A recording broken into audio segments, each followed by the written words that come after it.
Hello, I'm Samara and welcome to Diary of a Graduate Student. This is a space to share stories, lessons, and reflections from the roller coaster that is grad school and life.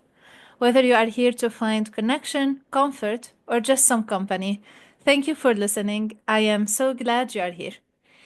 Today we have a special guest. We have Saviour Kitcher. Hi, Saviour. Hi, Samara. Nice to be here. Good to see you too. So a little bit about Saviour. Saviour is a doctoral student in curriculum instruction and teacher education, and a teaching assistant in the teacher education department.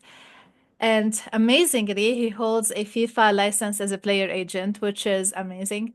So a little bit about Xavier. He graduated from the University of Ghana with a bachelor degree and from the University of Education Ghana with his Ph.D and MPhil in curriculum and pedagogical studies.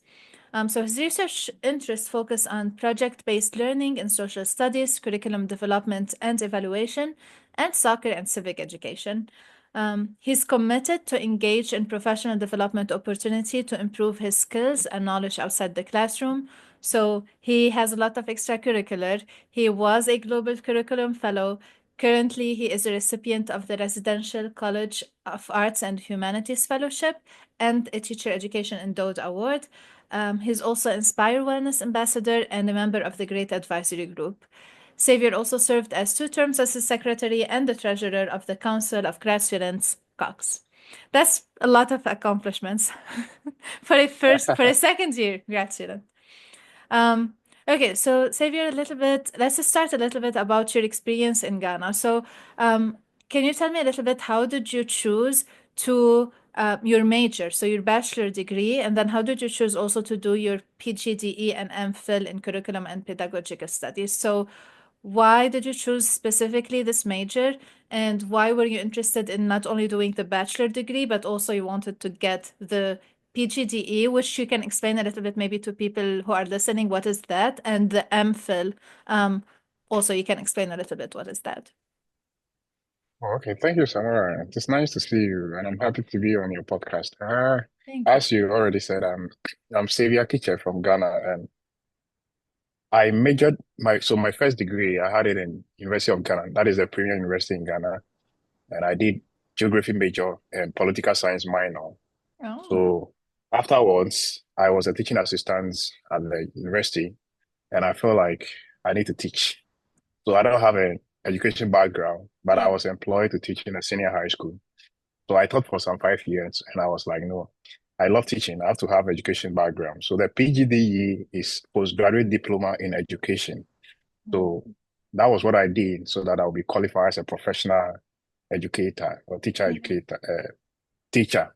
Then from then I realized that, oh, I like it, things with the curriculum. As a teacher, I realized that they draw curriculum without inviting teachers on the table, and teachers are the best people that you have to know on the ground. Like if you really want to know what happened in the curriculum. So I said, no, this is a good opportunity for me as a teacher to know more about curriculum development and implementation.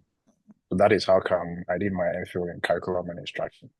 Amazing. So you had like a little bit of um, like a several years until you reached really what you wanted, which took you to curriculum, which is a great story. I love that. Like I think it's nice for people who are listening that sometimes like you go into a path and then you end up choosing a different path. Okay, so what brought you from Ghana to Michigan State University? So can you tell us a little bit about your journey from Ghana to Michigan State? Oh, that's a very interesting question. Maybe no one has asked me this, but I think what brought me from Ghana to Michigan State University happened to be when I was a teaching assistant at the University of Ghana, Legon.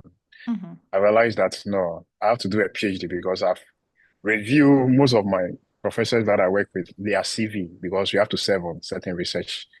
We have to apply for grants and all those. And they send me their CVs to look at them. And at the end, they will say, Doctor of this at the University of this outside Ghana. I was like, wow, this is something that I want to do. But it took me 11 years before I started my PhD. Okay. And when I did my FO in curriculum and instruction, I think I was inspired by the professor who mount the course at the University of Education because he just returned from US and this course has never been mounted in Ghana, especially at Right. the University of Education. Right. So when he mounted it, it was like, oh, I'm the only person who is having a PhD in curriculum instruction. And I wish I could do a PhD program, but because I need a professor in the department before I can do that, I can't do that. I was like, wow, then I can come and do PhD in curriculum instruction.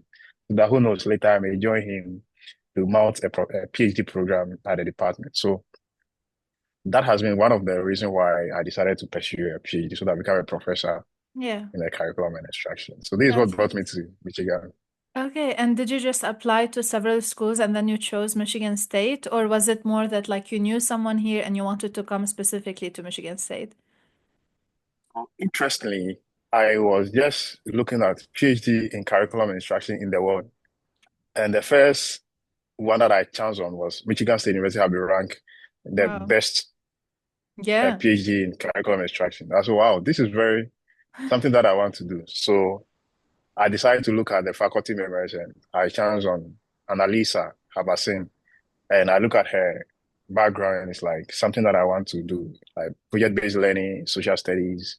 And I said, no, let me just contact her. So I contacted her and we scheduled a meeting. Yeah. And likely the first meeting, the first question she asked me is that, sorry, I was teaching my kids how to play soccer. Do you like soccer? And that is the that is that is the beginning of our relationship with my supervisor, and that is what got me here. That's amazing. I love that like it was a personal question that made you connect with her. Okay, so I have to ask, what's the story behind your FIFA player agent license? Like, this is something you don't see a lot, like in a PhD student. That's so amazing, honestly, to for you to be able to like follow your passion. And I know that you have a deep passion for soccer, but I want to know, what's the story behind it, and how do you feel soccer connects to your work in education? Oh, okay. So I have played, I'm a soccer player. I play as a professional in Ghana lower tier. When I was growing up, I was very good at my parents didn't want me to play because they thought that I'll follow other kids and I'll not go to school. Okay. So my mother insisted that I go to school, and I think I went to school, abandoning the professional soccer dream. But when I became a teacher, I said, no, I'll play a professional for some time before. So that was how come I got into soccer. I love soccer. I do everything about soccer. So when I got here, I've realized that I played once and people were like, this guy is good. He shouldn't be here. He should be in a professional league. Oh. So I just reflect back home. And the reason why I got into the FIFA thing, I reflect back home, I realize we have a lot of talent there, Mhm. but no one is willing to help them play professional. So I was like, oh, if I'm here, I think I become an agent where I can go back home, see a talent, and sponsor the person Yeah. for a tryout. And when someone's life is transformed, the family is transformed, the community is Yeah. transformed. So that is the reason why I decided to go into FIFA, being a FIFA agent. And also the soccer as an interest. I realize how America is trying to revive soccer so that they become everybody loves soccer. I Yeah. quite remember my cohort member, her kids play soccer, and I go with them all the time, and I see how soccer build community among people. Soccer is a universal language that doesn't discriminate whether you are black or white. When you get a ball, Mm-hmm. all of you can play together. So I was like, why don't I use this as a means of civic engagement or civic education so that people will build community together? So that was what led me to That's the interest in amazing. soccer. Yeah, honestly, that's amazing. And I'm just like so much looking forward how in the future you're gonna like use both like your PhD in curriculum and education, you being a teacher and this like agent license to do a lot of transformation like in Ghana and back home. So I'm just like so excited for you and proud, honestly. Okay, Thank so you. you are involved in a lot of student government leadership, a lot of like fellowships. Um, how does those leadership roles shape your grad school experience? How do you feel like they're adding to your grad school experience? Oh, okay. So when I find a good environment to operate, my instinct as a natural leader just pop out. Yeah. And I just love to serve. And I quite remember you were the vice president then. when I stood up, no one was coming forward for take the secretary position. I said, okay, then let me become a secretary. All in the name of just, I just want to help so that the Mhm. the team goes on. So that was how I got into leadership position. And I realized that it has really, really helped me as a person because I always find myself in the midst of people who challenge me. Yeah. They bring up issues that you have to contribute to it. You have to think about it. You have to learn more about it. Yeah. So that has challenged me to learn how to live with people. When I say people, people with the outside mind or closeness. So that is one of the things that it challenged me to learn more about other things on campus, things that I don't know about if I'm in my own department without being in a leadership position. Yeah. And that is not it. I'm able to meet a lot of people, like people in top hierarchy that I talk to them. And sometimes you meet them outside and say, oh, you are this person. So You're just a human like that is, me. Yeah. Yeah. yeah, so that is it. And one thing from knowing you also, I like that you use those spaces also to improve the experience of other grad students. Like one thing you've done, which is the international seminar you helped with a great office, is like the international for international students who are coming, like the first year seminar. So I really appreciate that also you're using those positions to help and improve the experience of other grad students. Okay, so this is going to be the last question in the introductory segment. So it's going to be a little bit outside of school. Besides soccer's, what are some hobbies that you enjoy to do in your free time? Okay, so I can decide to watch movie for 3 days, just eating and watching movies. Nice. So in my free time, that is what I do. I also love to read a lot of leadership books, Hmm. investment books, but I rather grad school have is taking away that desire of Yeah, reading leadership books and investment because always there's an article to read, always there's a literature to write, yeah. always there's this to write. I've heard So this a lot. Yeah. in my free time, I love to just pick a leadership book to read. Yeah, I've heard a Then lot of people who were like avid readers and then like they go to grad school and they're reading and papers all the time and they stop reading like for fun. So it's sad, but yeah, I get that. then the other last one is to be in community with people of like-minded, like I call them my people, Yeah. people who are friends who don't ask you questions that you feel like you don't want to be part of them again, but always they want to share your troubles with you. They want Yeah. to be there for you. So that is another thing that I enjoy. When I find my own people, I try to spend time with them. That's a good idea too. How did you find your people as an international student here? Oh, okay. So coming from Africa, mostly I find my people who are Africans who play football. So that is how come I find them. Then Yeah. also I think with the inspire and a great offense. Yeah. You saw that there are people who are not from Africa, but they have the same characteristics like me. Yeah. They care about other people. They help others. So when I find people like that, I call them my own people. Yeah. So so that is something that I enjoy. So I can go to great meeting, great advisory group meeting, not because I want to contribute, but because I want to see my people. So Yeah, you want to be around them. That's awesome, yeah, honestly. And like I think this is also like a good testimony that a lot of times all those leadership experiences also help you meet people that you connect with deeply, which is yeah. great. Okay, thank you so much. It was great to know you a little bit more. We're gonna move to the second segment. So the second segment is favorites. So it's the idea of I'm gonna ask you a few of your favorites, and this will help us take a little bit of closer peek into your life and survival kit. So what's your favorite quote or mantra? Yeah, so my favorite quote is from I think I wrote it on my Yeah, uh even though I can say it offhand, I want to be just specific. I think it's from MLK, Martin Luther King Jr. And I think that has been one of my favorite quotes when I read about him. Uh, he said that even though we face the difficulties of today and today and tomorrow, I still have a dream. Oh, I love that. I still have a dream. I like Still have that a a dream. lot. So this happened to be one of his writings on I Have a Dream Yeah. that he talked about. So even though we face the difficulties of today and tomorrow, I still have a dream. That sounds very, very inspiring and Yeah. encouraging that no matter the challenge, don't give up on your dream. You still have a dream. I love it. I love it so much. What's your favorite book? So you said you like to read leadership books. So what's Yes. your one of your favorite books?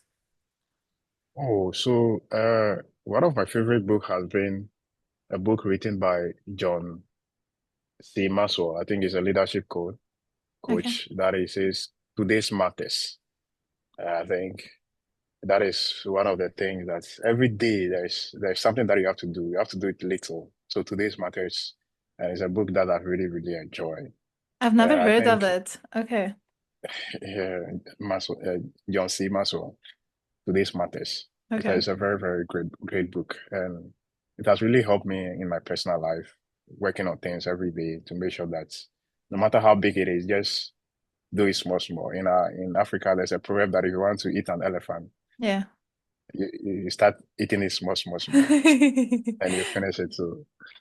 So that is it. But I think recently I read a book, hmm Ikiga. I think we were having the wellness ambassadors meeting, and Stephanie and Hema talk about this book, and I really bought it and started reading it. And it's Japanese Secret to Long Life and Happy Life. So Oh, it's a book that's that one of good. it was written by Hector Garcia and Frances Morales. I think hmm it's a book that everybody needs to read. The Secret to Long Life and Long and Happy Life. I feel like we That's need that as a grad student. Like we really yes, do. yes. Okay, It should be a great. graduate student companion. Yeah. Yeah, honesty.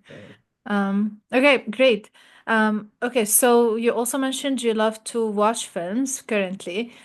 What is a film that you really love? So when I came to America, I love to watch a lot of movies. Uh-huh. But when I came to America, there was a movie that I watched, had for 5 seasons, all Americans. Is So I know this is it's a show, right? It's like a soccer show. yeah, Yeah, yeah, yeah, it's a yeah. show, it's a American football show Football. from, Football. Yeah. and then like, it talks about everything about America, the football section, the scholarship, if you are Yes. going in high school to college. Yeah. It's about in a minority group, what you expect. So it's All Americans is a great series that I've watched and I've never regretted. It teach me more about America than anything else. I agree. I love it so much. And there is this scene in the show where like the mom was advising her kid to like he was given a chance to like run the race at the same start point of everyone else and to take it because otherwise usually he always like she was saying like people in his community always don't start the race at the same time as other people or at the same place as other people. So she's like, you're given the chance to start it. So just to start it. And I love it. I took a Yeah, video of the scene. I like it a lot. yeah. Yeah. Amazing Oh, show. I recommend it. it's a great movie, like about your passion, about your dreams. And there was was one Arthur in a we want to become a lawyer. He stopped school at Yeah. senior high school. He dropped out, and he doesn't know how to go about it. And at the end, she became a lawyer. So Yeah. that is something that I've taken from the movie. Yeah. Yeah. No, it's a great show. Highly recommend. Okay. What's a favorite piece of advice you have ever received? Or maybe given? Oh, okay. So it was yesterday I was telling someone that my mother gave me this advice when I was young, and I think it has helped me a lot. Yeah. He said, your bed doesn't find trouble for you. Wait, your bed does not find the troubles for Find you? trouble for you. Yes. Interesting. So can you like elaborate a little bit more what it means for you? All right. So what he was saying is that, for instance, if you are sleeping on your bed, there's Mm. no way you find. Mm-hmm. So he advised that following companies that will bring you troubles is something that you should avoid. Uh, So if you like going out to places that there are always trouble at, you end up being in trouble. So when you stay indoor and you're on your bed, you don't find trouble. Interesting. I've never heard of this advice before. Like that's very interesting. But also Yeah. like you can see it in a very also like deep way because you can think of like if you stay in your space basically, Yes. like it you won't get trouble. But then if you go to other people's space or try to be them or try to sleep in their bed, that is nuts. I love that. Yeah. You, I love that. Yeah. Okay, this is gonna be the last question in the favorite segment, but what was your favorite moment so far during grad school? I know you've been in grad school for 2 years now, so Wow. I'm trying to recollect my favorite because I have a lot of favorite moments that's good. with people. And I think one of my favorite moments, I have a lot of them, but the one that is currently on my mind is when, after the international orientation that we did, Yeah. I was just walking on campus and one student from Idiom just walked to me and he was like, if you haven't told me these things during our uh, orientation, I don't know how my life would have been when I reach Oh, here. I was like, wow. So this was very impactful. So that I think sounds that is amazing. the only thing that is occurring to me now. Yeah, that's amazing. And I think like it also says about like it's interesting what people recollect as their favorite moments because it tells you what matters to you, right? And like for you, Yes. it matters to you the idea of impacting other people. So I like that. Okay, thank you. This was fun. And we're going to move to the third segment. So, for the third segment, every guest on the Diary of a Grad Students will have their own custom segment. So, this is something that is inspired by their own stories or whatever they are passionate about. And for you, it's teaching in an American classroom as an international grad student. So, I know you had some experience teaching in Ghana. So, I want to hear a little bit about that. And I want to hear what were your first thoughts when you started teaching in the US? So, you have taught in Ghana and then you came to the US to teach. And what were those of some of your first thoughts, in addition to how was your experience in Ghana? Oh, okay. Thank you. That is an interesting question because I have been teaching in Ghana for 11 years before Mm, coming here. And so I'm used to the Ghana way of teaching. yeah, And when I say the Ghanaian way of teaching, we know that I prepare students to write final exams. yeah. And every student life depends on the final exams. Mm-hmm. So if the student pass your subject, the student will proceed. If the student fail, it means that the student cannot proceed. Mm-hmm. So I dedicate all my life to make sure that students excel in my papers, not just my papers, but students excel to continue on their education. So Right. that is how my the summary of my teaching experience in Ghana. So it's more of, even though we have continuing assessment, it hardly counts during the final exams. Mm. So a student's final exam is like 100%. So you have to get at least 50 to pass through. That's so much And you have to pressure. learn, there's so much pressure. And 3 years, it's all 3 years. At the end of the 3 years, you are using 2 months or 3 months to write the exams. Wow. Wow. So that is it. So that is one aspect. The other aspect is that mostly in my classrooms, when I teach, I realize that students, we have 2 periods. That is 1 hour, 40 minutes to Yeah. teach. Yeah. So we meet like 3 times in a week. So most of the times, I do a lot of in motivation and inspiration. So I can use 45 minutes to teach. Mm-hmm. I'll break, use 10 minutes to motivate. I'll continue with 20 minutes to teach. I'll use 5 minutes to inspire. So that has Yeah. been my teaching method back in Ghana. And most of the students, most of them have textbooks because their parents buy textbooks for them. But some of them don't have textbooks. So as a teacher, what I do is that I prepare my learning notes. So learning note is where I give the note to the students because they don't have a textbook. I So they see. learn it and prepare for Yeah. exams. Okay. So we have the lesson note, then we have the teaching note. So the teaching note is like this is the student doesn't have a textbook. I'm preparing it, so I use like three different textbooks and prepare a note for the students so that they can Wow. learn because they don't have textbook. Like this is additional material to the lesson notes. So the Wow. lesson note I use it personally, Yeah. but the teaching note. So it's like when you teach, then you let them copy. So Mm-hmm. you dictate the note for them to write and take home so that they can learn because they don't have textbooks. Yeah. Yeah. Okay. Yes. Okay. So that So has been an aspect.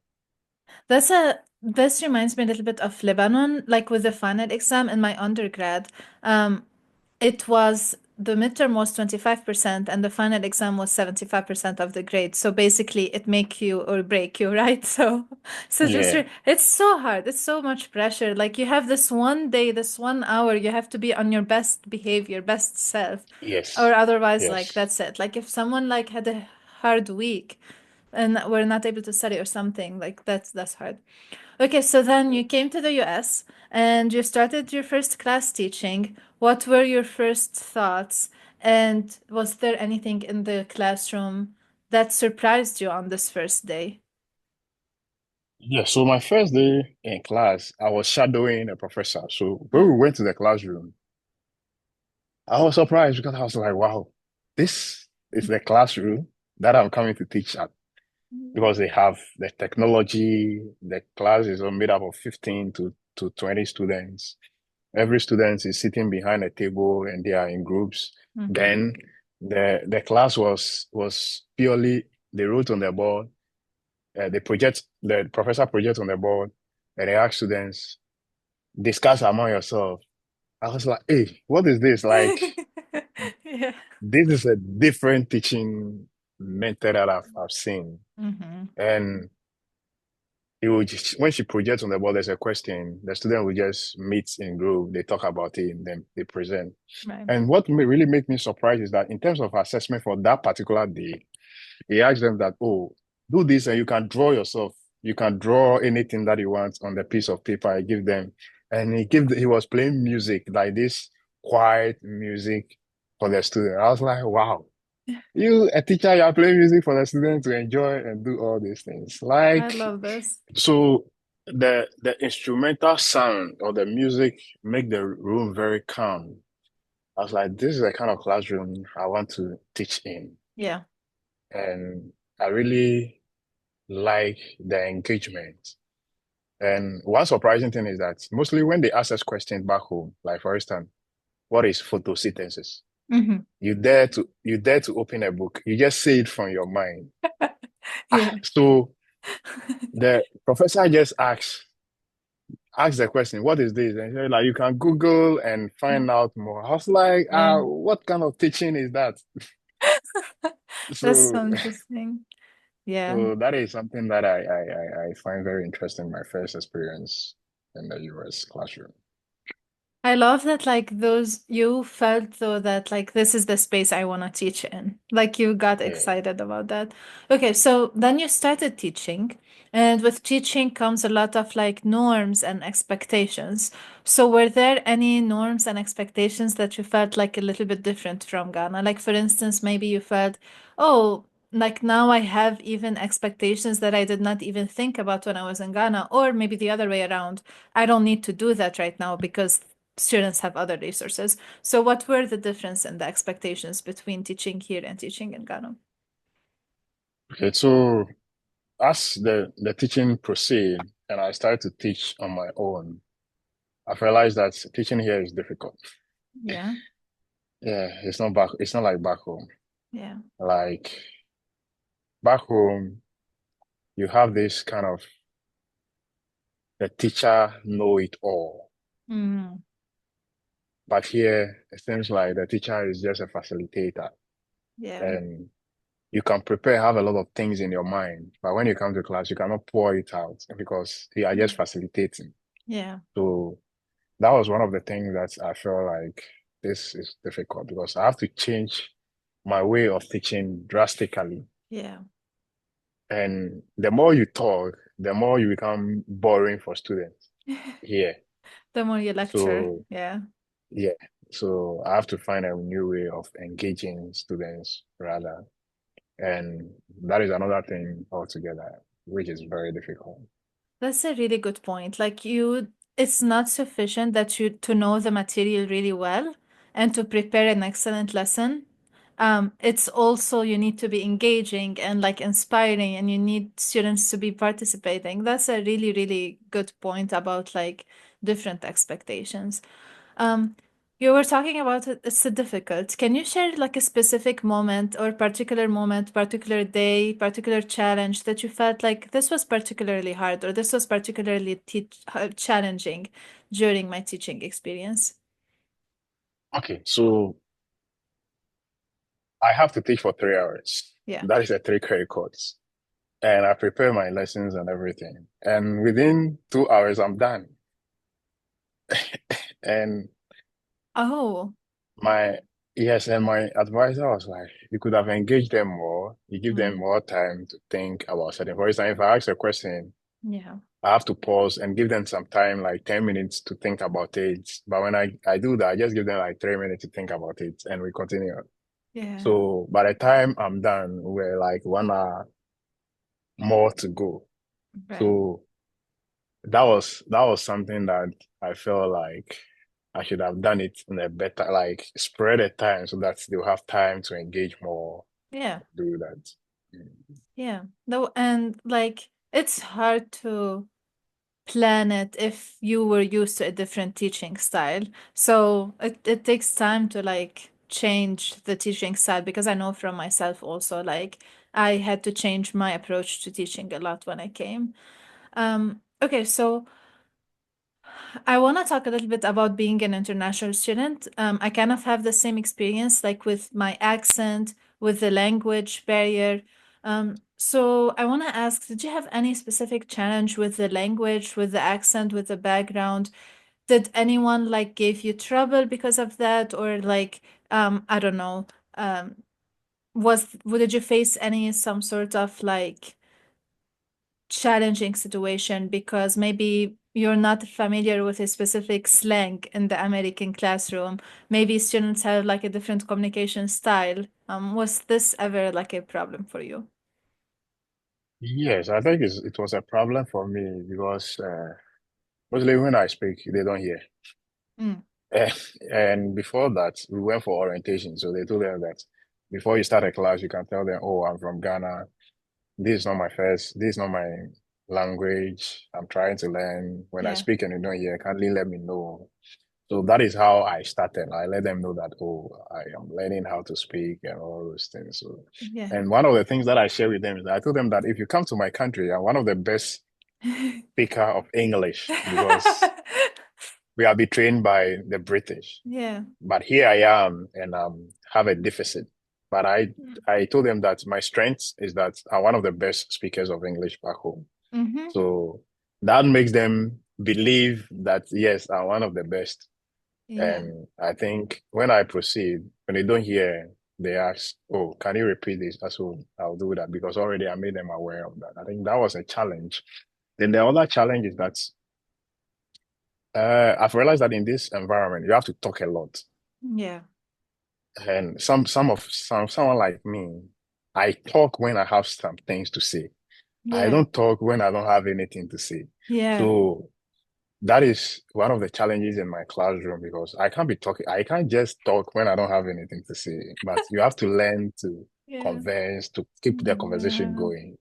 I think that has been one of the challenges. Then also, as an international student back home, students respect you a lot, and even they go home and tell their parents about you. And but here, I've realized that I don't want to say students don't respect you, Yeah. but that authoritative figure in a classroom is Mm. like it's lost because sometimes when you're going around, you see students doing their own thing when class is supposed to go, and I was like, this cannot happen back home. So Yeah. that is one of the things you feel like you are not being respected because of maybe the different culture that you find yourself in. Yeah, I get that, and I appreciate you also sharing your experience because I know like I don't know any international students who came here who did not receive like a certain comment about like the accent. Like I've received a comment about like my accent and like and I've heard like excellent. educators and teachers also receiving comments about that. So it's something that happens, but um, I feel like as we grow into our teaching roles, we become less and less, I think, more aware of like um, the strength that we bring into the teaching space. So what helped you gain confidence in your teaching role? What are even some of the personal strategies you use, like to connect with students, to manage the classroom? Okay, so I think my mentor really helped me a lot. The one that I work with, Yeah, Dr. Low, she's very good with the teaching, and she always tells me that most people don't know what goes behind the scene. To see a yeah, good teacher in the classroom, it takes what goes behind the scene. So I think she has really helped me to take control of the class, yeah, like know what I'm doing and do engage the students well. So I always give credit to her because she really opened my eye to how things should be done in the yeah. classroom. So that is one. Then also, I told myself, like, if this is what you'll be doing for the next 5 years, just embrace it. True. Yeah, Just embrace it. Just find a way of doing it. Maybe it is difficult for you, but just embrace it and do your best. So always, I quite remember I was one of the best teachers in Ghana, and I won awards being one of the hardworking and best teacher. And I came here and I felt like I'm inadequate. This place is like, so always I'll just take inspiration that, oh, back home you are one of the best teachers in the country. You are one of the best teachers in one of the best in your school. So you have to find a way of doing this. So that is it. that's actually, I like the pep talk, right? Like the positive affirmation. Like you are one of the Yeah. best teachers. You are one of the best English speakers. Like you can do this. You actually, this is like what you're skilled at. This is why you're doing your PhD. So I like the pep talk. I do that with myself too. So that's important. Okay, so do you remember a teaching moment where you felt connected to a student, where they shared something like positive that stayed with you? You mentioned the incident with the international, but I think it was a grad student. Have you had like a moment like this with your own student in your own classroom? Oh, okay, so I think there was one student that wrote on a gift card at the end of the class, Yeah. at the end of the semester. He wrote on a gift card and expressing how great the class has been and how we Oh, have helped. yeah. So I think I pasted it in my room. So I always look at it Oh, and I always make reference to it. So I think that is one of the things that really makes me connected to the students. You give them work, they do it, and writing positively about you yeah. and giving you a card. I think that was something good. That's a big testimonial to receive a physical card from students, honestly. And I've heard this advice from a lot of educators, which is to keep an inbox, in your inbox, a folder where you put all the positive emails from students. So when you're having a bad day or you're having teaching doubt, you just go and read all the positive feedback. So that's great. Okay, so I want to move a little bit to like kind of the last portion of the segment, which is a little bit reflections and advice for international students or even teaching assistants who are listening and are going to be teaching for the first time. What do you wish someone has told you before you started teaching here?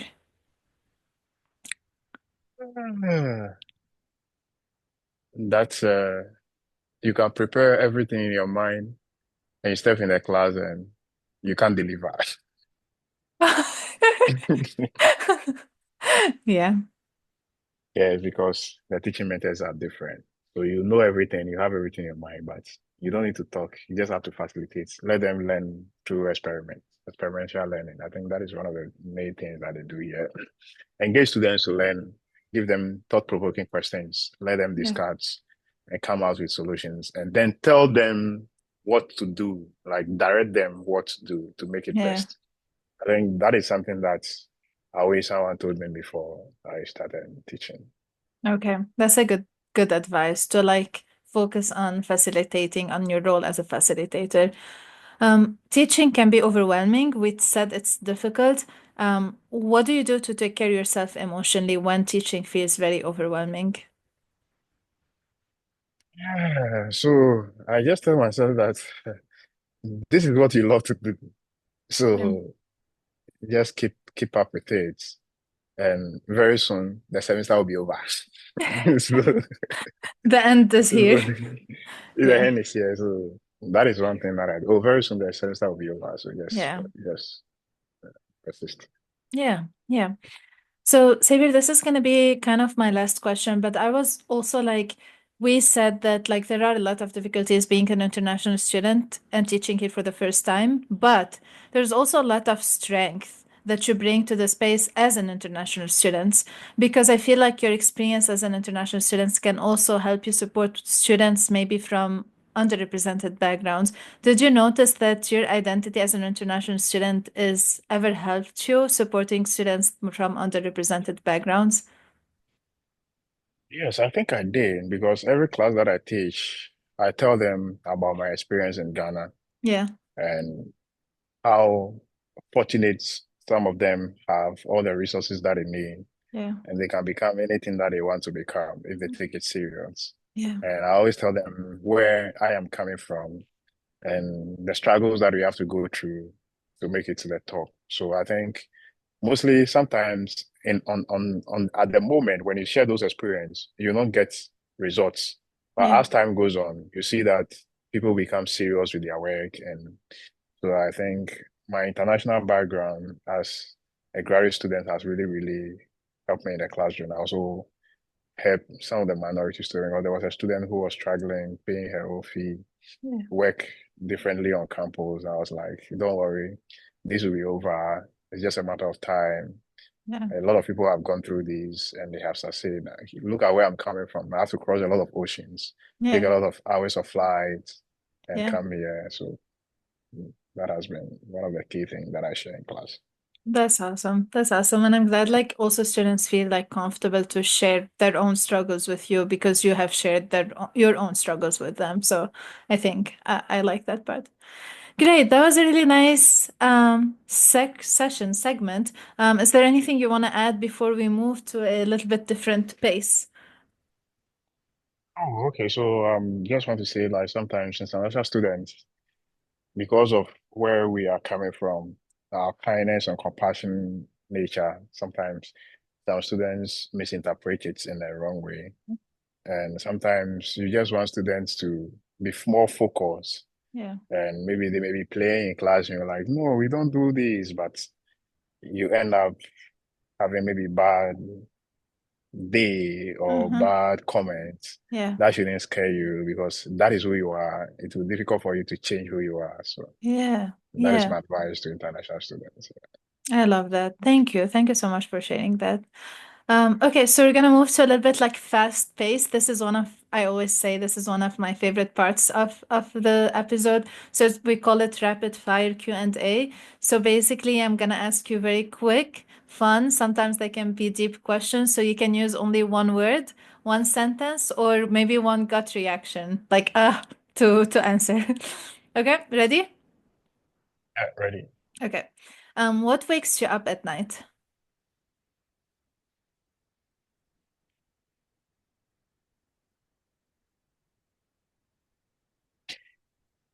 Light. Yeah. Really? You can sleep with lights on? Yeah, I can sleep with light on. Wow. Okay. Are you one of those people who like literally close the binders and like you can't see even small, like tiny light? Like, like I just go pure darkness. Okay. Wow. What wakes you up in the morning? Mm, I just woke up. Just Nothing wakes me life. up. Yeah. What about like Yes. what makes you excited to wake up? What makes me excited to wake up is when I know I have, I'm looking forward to maybe a good conversation or I'm looking forward to, I always associate it with soccer.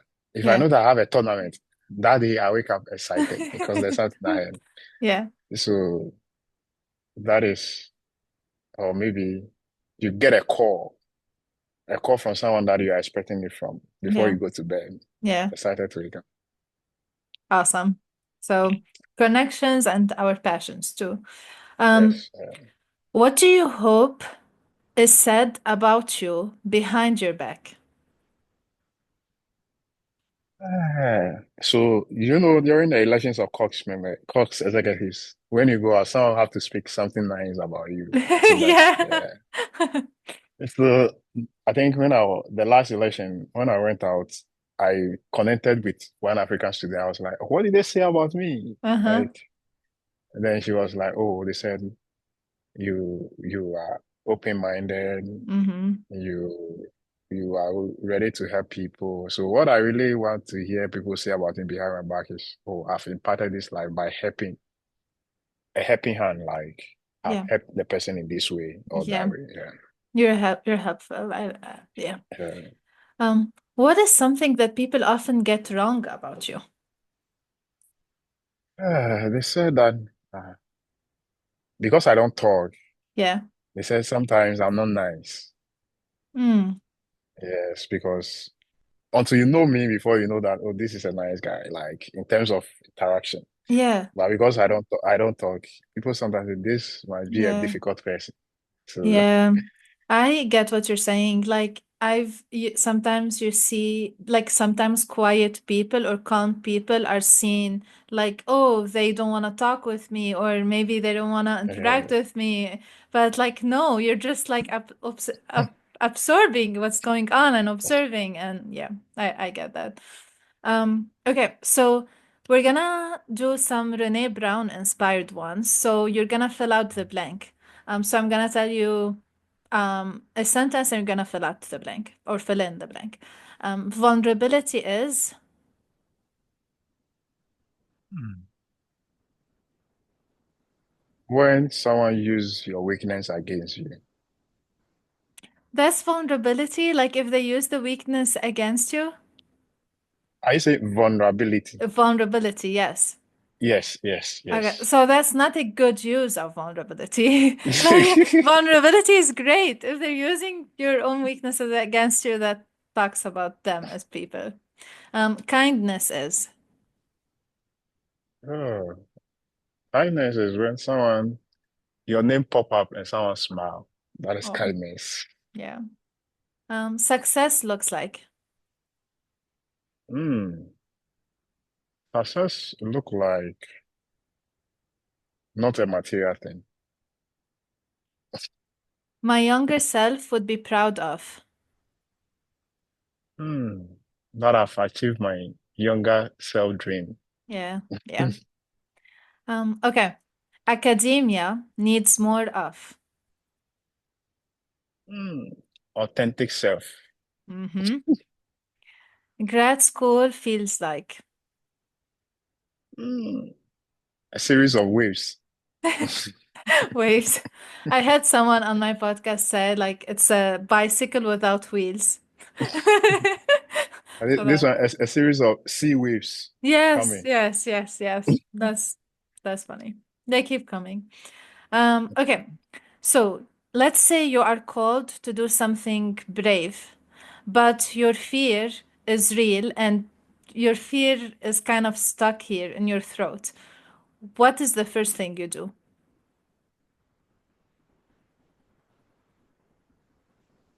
So at that moment, I'll just say to myself, you have been in this situation several times. You can do it. You can do it. Great. I love that. Yes. Okay, we're gonna end with some fun ones. But what's on your nightstand right now? Final paper. Okay. Uh, do you? How many papers do you have to? Three. Oh no. Okay. Um, what's one item in your backpack that you never leave home without? Hmm. My laptop. Same. I'm the same. Okay, this is the last one. I love to hear the answer for this one, but if you know how MSU has parties as their mascot, you're big on soccer. So if grad school had their own mascot, what would it be?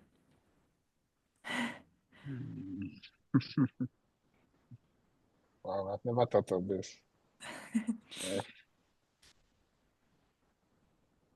I think it will be bottled water. Have you? Yeah.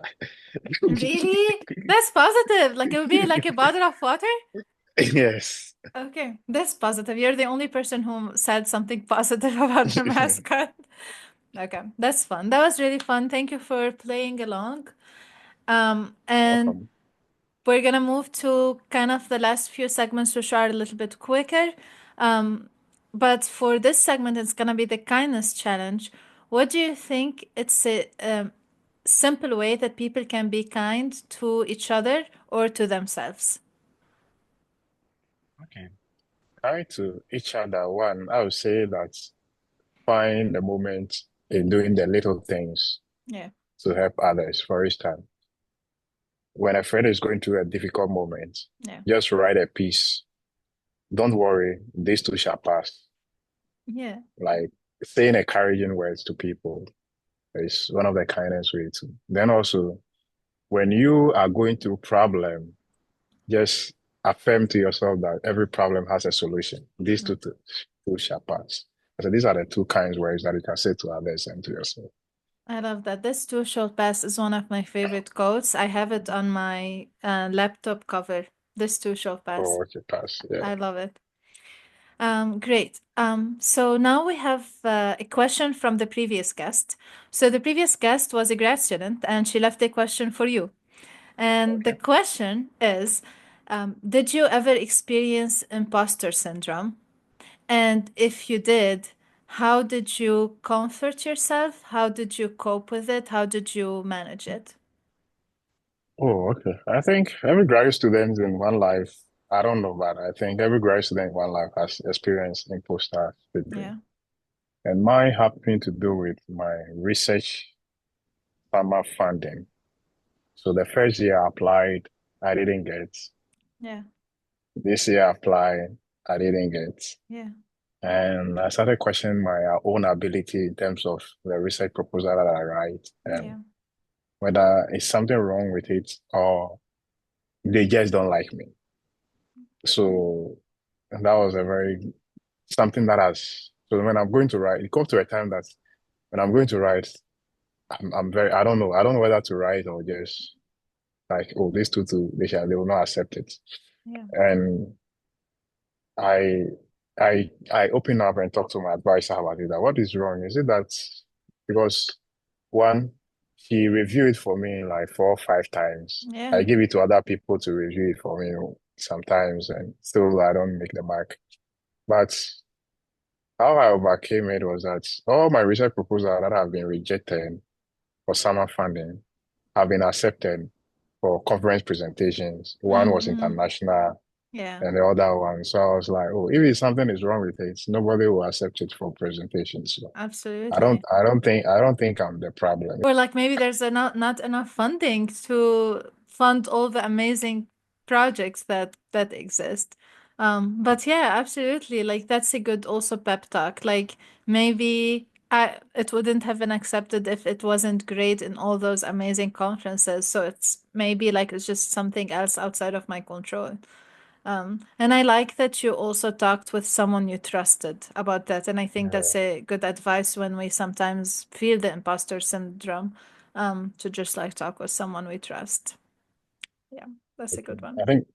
Uh, I think I have my question for the next one. You have a question for next time. Okay, I'm looking forward to hear it. Oh, okay. Um, Okay.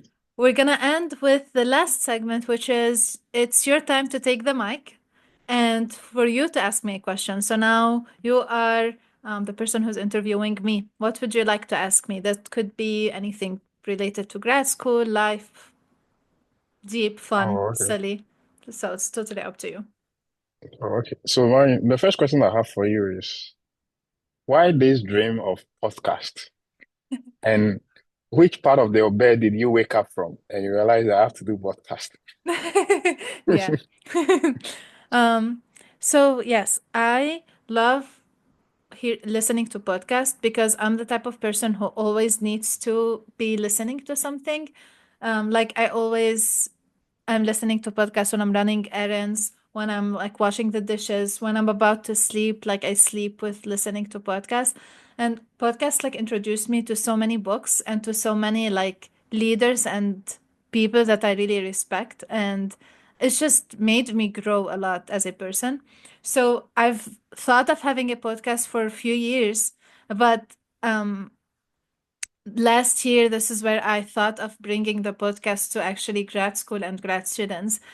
So I applied to the Great Fellowship to actually do the podcast through it because I felt like we as a grad students we really need the space to share stories. And a lot of times we know, like you're going through the summer funding situation. I'm sure so many grad students are going through the same situation, and I think it's helpful for them to listen to your story and know that they are not alone. So I felt like there are a lot of stories that I have to share and that other people have to share that like it just make other people feel less alone on whatever they are going through. And my friends and a lot of grad students have so many amazing things to say, and I just want them to give them the space of like saying it and expressing it and like talking about it. So that's how it started.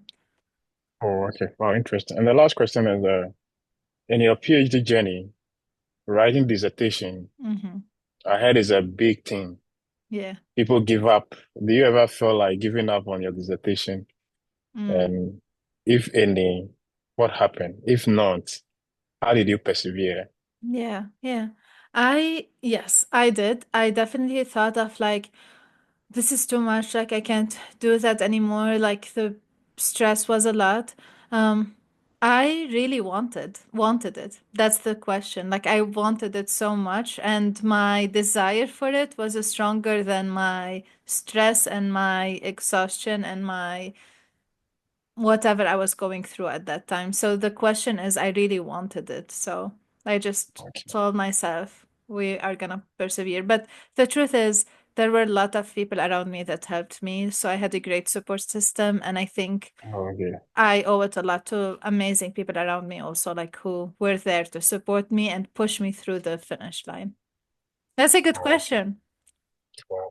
That is Yes. interesting answer. Thank you. The Thank you, Xavier. the desire. Yes, the desire was strong. Yeah. Okay. Thank you so much. This was really fun. I love that you were able to express also your desire to help other people because I know, knowing you outside of this podcast, that you have that. So I like that, like this also came through. Any last words of advice or anything you would like to say before we finish, before we end? Oh, the only thing I'll say is that I've learned from your interaction with me. And thank you for making me to come on the podcast. And I really enjoy talking with you. And my little advice is that our desire of what we want should be stronger to keep us moving, no matter what. I love that. That's how we're gonna end. Great. Thank you, Xavier. Thank you so much. Bye. Thank you, Samara. Bye. Bye. Thank you, everyone, for listening.